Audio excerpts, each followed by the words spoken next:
guys, welcome back to the channel. It's me, Surya, your favorite sewing friend, and today I'm chatting to you about the Wilder gown by Friday Pattern Company. If you're looking for a flowy dress that makes you feel like you're Wendy Darling in Peter Pan, this is it.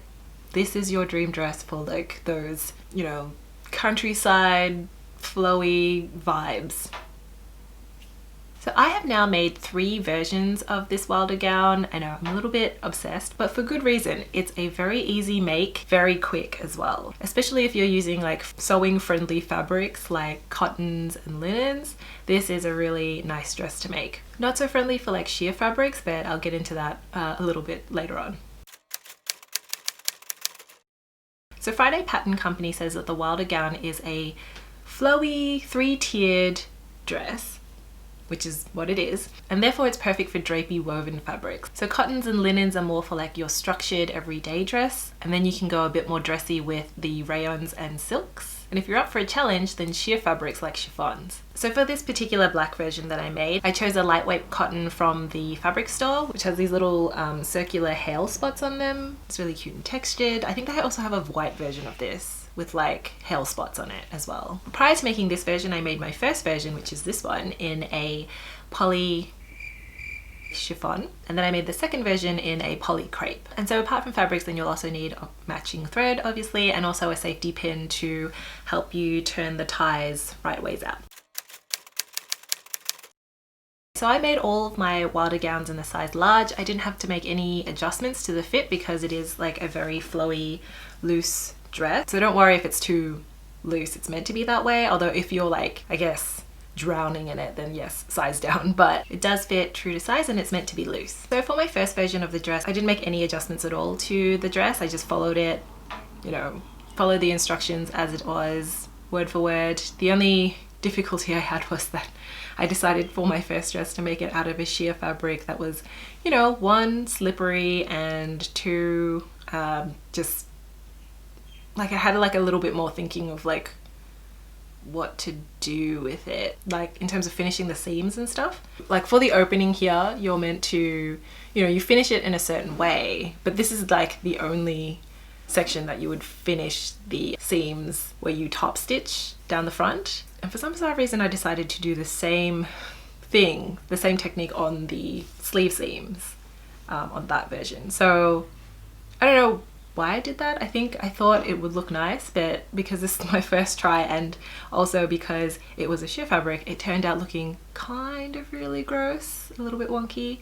So I don't recommend that. I think you should just follow what the instructions tell you to do. I also think maybe you shouldn't do it on a sheer fabric for your first time without thinking it through first.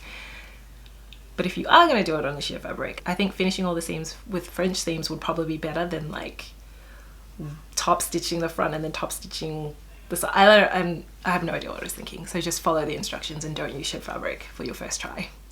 So for the second attempt, I actually did make some mods to the sleeves. I decided to make balloon sleeves for the second version. Yeah, which actually turned out pretty okay. It just made it like more crazy floaty than it needed to be. Also, the type of fabric I was using was a poly crepe, so it was very drapey. Because it didn't really keep its shape because it was such a drapey fabric, it does make it look like I'm swimming in it a bit more. So I think like the type of fabric that you choose for the Wilder gown is pretty important. From everything I've seen on Insta and also from making it myself with 3 versions, I think this dress really does look nice in cottons and linens because it just keeps, like you can just see more of the structure a bit better, and the gathers sort of show a bit more in those versions rather than the poly crepe, which was, I don't know, it looks really floaty and pretty, but it just doesn't look that good, I would say. I feel like that balloon sleeve version would probably look better in a cotton as well. For my second version, when I was making the balloon sleeves, I just simply cut, so the sleeve is like here. I sort of like got the sleeve pattern, cut it at about here, and then I just sort of did a slash and spread method to open it up. So this is the balloon sleeve pattern. So basically I got like, I chopped off part of the original sleeve and then I slashed and spread it out. I didn't do like a slash and spread where I just concentrated on the bottom to make it wider at the bottom, because I decided to make it more gathered at the top and the bottom. And this is why it's been slashed out by panels. And so this is what the final balloon sleeve pattern looks like once I traced it out from that slash and spread version. So this top half gathers up and is attached to the first top half of the sleeve. And then you gather this up and put elastic casing in it. I also, when I made this version, realized that the ties for me were a bit too short. So on my second version, I made them double the length, which turned out to be too long. The pattern is to cut 2. For the second version, I cut 4, and then this version I cut 3, and I think it's fitting pretty well also. But sometimes I think I'm not doing it right. Like I wear this pretty loose like this. I think in the pictures it's pretty tight, so maybe that's why the ties seem short to me, because I didn't, like, you know, tie it up enough to make it long. But I don't know, I just don't really like it to be, I mean, it looks nice when you wear it out like this as well. So I just like it to sit a bit more loose around my neck. So if you are not planning to wear this dress like really close to your neck, then cutting 3 ties would be probably enough length for you. The last version that I made, which is the one that I'm wearing now, is my most favorite version because it has puff sleeves. So I put the puffs on them, and I even added a pleat to make it make more sense. It took me a whole week to figure out how to do puff sleeves on this dress. It was like, I just went through so many iterations of this puff sleeve that I was like, I don't understand why this is going wrong. Why is it doing this? Rah. But yeah, I managed to figure it out. So I'll show you all my pattern pieces and my quest to get puff sleeves for this. As you can see, this is the original pattern piece for the short sleeve version. So this is part of the sleeve, and here is actually part of the neckline. So you can tell that it's very straight here because you will fold it down by 2 inches when you're making the channel. As you can see, it's all lined up very nicely for that channel. And so this is the first attempt at the puff sleeves that I made. I slashed and spread from here. I just like pushed it out, but what happened was it created this strange like circular thing going on, and the neckline here is no longer straight. So when you fold it down 2 inches, like, that is not the nicest thing to sew. It also makes no sense because you're kind of cutting into the armhole. So that didn't work out very well. Then my next solution, because I did end up liking the puff on the sleeve and how wide it was, I decided to, again, make this version, and that made no sense either. I just split it out and then made the top half straight because I thought that was the reason why it wasn't sewing well. And this sort of worked, but then it ended up adding more bulk to the neckline than is required. Just like too much scrunch, I think. So it just made it look really bulky unnecessarily. But then again, if you fold it down to make way for the channel for the tie around the neckline, that is still not lining up. Like, that is still digging into the sleeve. So that was also wrong. So my solution was to come up with a pleat. And as you can see, this is the final pattern piece that I came up with. I kept the original. So what I did with the original sleeve was to split it down the middle and spread it apart to get a total width of 73 centimeters. And then here I made markings as to where the pleat would be. So if you fold it,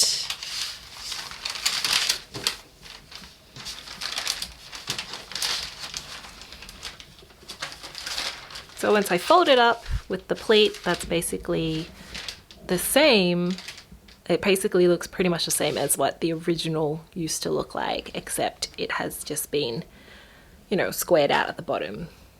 As you can see, the original was like here and cut off around here. I lengthened the sleeve by about 18 centimeters.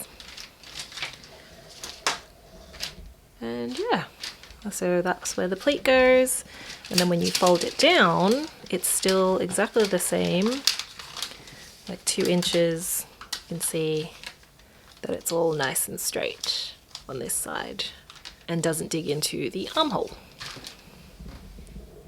So just put a massive pleat in the middle to make the neckline part the same length as the original sleeve used to be. And that way you wouldn't have too much bulk around the neckline. So yeah, less scrunch, if you will. So surprisingly, it actually worked. And I was like, oh, what? Am I a genius? I think I am. And then I also added a little flounce at the casing to make it, you know, more fun, I guess. And then as mentioned, I cut 3 ties instead of 2 because 2 was too short. Okay, so firstly, as mentioned before, the type of fabric that you use for this particular dress, or pretty much for any other type of project that you're doing, is very important. So particularly for this wilder gown, I found working with the cottons, linens, or something like a little bit more structured was a lot easier than these floaty, pretty fabrics. Like, it looks pretty and it's great, but it was like such a pain to do the top stitching in the front because it just would not press properly. Like, when I was cutting, every time I cut out any sheer fabrics, I just cut them out badly. Like, everything is always really jagged and wonky. Like, I just can't, I don't know, something about scissors, like maybe I shouldn't use pattern weights instead of like using pins. But yeah, it never sits right. And like the fabrics always like slip around a lot. Especially when you like fold the fabric in half and then you like want to cut in the fold or something like that, the fabric tends to sometimes slip around. So just have to be really careful. I think my solution to this would probably be in the future to possibly cut everything on the full if possible and use a rotary cutter to, you know, make it more accurate. I've listened and seen on Instagram and stuff that a lot of people who do work with sheer fabrics or slippery fabrics or things that are a little bit more difficult and need more precision seem to use a rotary cutter to cut things, and that seems to work out pretty well. So next time I'm going to try that, which will be soon because I accidentally bought more sheer fabrics. And also, I'm sure you know this, but any type of polyester fabric will always have some sort of static when you wear it. It's not exactly the nicest fabric to wear, like, just on the daily. This poly chiffon is pretty staticky, I would say, and the fact that, you know, I can't wear this by itself, I have to wear a slip underneath, that also creates more static. I wouldn't recommend doing the hairspray thing because they say, like, you know, you can just use hairspray and that should act as an anti-static. And I think it sort of works, but also you feel highly flammable. Like, you could walk next to a heater and burst into flames at any moment. So my solution is just to buy that anti-static spray, which is like, what, $7 from Chemist Warehouse or something. And it works fine. Like, I wore something similar like this out to a wedding. I think it was like Trend Patterns, one of their dresses. I made it out of like this really cute like pink poly chiffon fabric. It was like super static. So yeah, don't use hairspray, just buy the static spray. It's better and it works better. So as mentioned, I took a long time to figure out how to do puff sleeves on this pattern. And in addition to all that struggle to work out the puff sleeves, I also had a bit of struggle when I made the pleats in this, because when I was making the sample, I, you know, made the pleat, it seemed to work, but my first sample, I just like, you know, tacked in the pleat and then did nothing else with it and then just folded it down and sewed, and all the pleats kind of like moved around a little. It wasn't the greatest. So my solution was to sew the pleats together, if that makes sense. Made the pleat, and then to keep this top half intact, I just folded this in half and just sewed down the middle here, so that when you open it, it doesn't split apart at the top, because this is the part that will fold down for the neckline. So this not only keeps the pleat from moving around when you fold it down to make the channel for the tie, but it also looks super cute because you can see, you know, part of the pleat that has been sewn together, and then it like puffs out like that, like visibly. So that pleat's there. Like, so if you didn't sew this pleat part together, it would have just been like up here, like spreading out. But yeah, you sew it down a little glaze, probably 3 inches, because you fold down this neckline 2 inches, so you want your pleat to be more visible, so therefore you sew the pleat together by 3 inches. And like, I know all you pro sewers are out there probably like, well duh, like obviously sew your pleats together, Cyril, why are you so dumb? And to be fair, I agree with you. Why did I not think of that before? Because I've seen lots of skirts that have pleats and like obviously they are sewn together and then puff out that way, so you can obviously see this visible pleat. But yeah, it didn't occur to me until I actually made the sample and it like stuffed up a lot. So yeah, that's just my tip to you, is sew your pleats together for a bit. So in conclusion, I absolutely love this pattern. Thank you Friday Pattern Co for developing this pattern and sharing it with the world, because it is great. And I will probably make another version in white or pink.